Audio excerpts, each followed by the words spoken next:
तालिब पहले पहुँचे।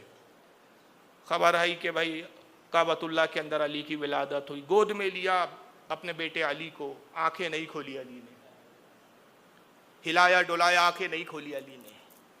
हैरान हो गए, परेशान हो गए, फिक्रमंद हो गए, कहीं बच्चा मुर्दा तो नहीं पैदा हुआ है। यहाँ तक के रिवायतों में आता है कि बच्चे के जिस्म पर आपने सख्ती की, चुमटी लेना शुरू किया, जिस्म में आपने थोड़ा सा दबाव डाला कि बच्चे को तकलीफ हो तो बच्चा आंखें खोले, रोए ना, चीख मारता है बच्चा ना आंखें खोलता है। गोद में अबू तालिब के अब गुमान हुआ कि कहीं बच्चा मुर्दा तो नहीं है, लेकिन देखा तो फिर महसूस हुआ कि सांसें तो चल रही है।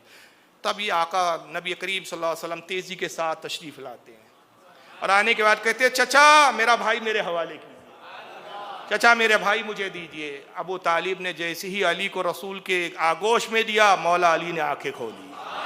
दुनिया में आने के बाद सबसे पहले जिसको देखा है वो रसूल के दीदार किया, रसूल के चेहरे को देखा।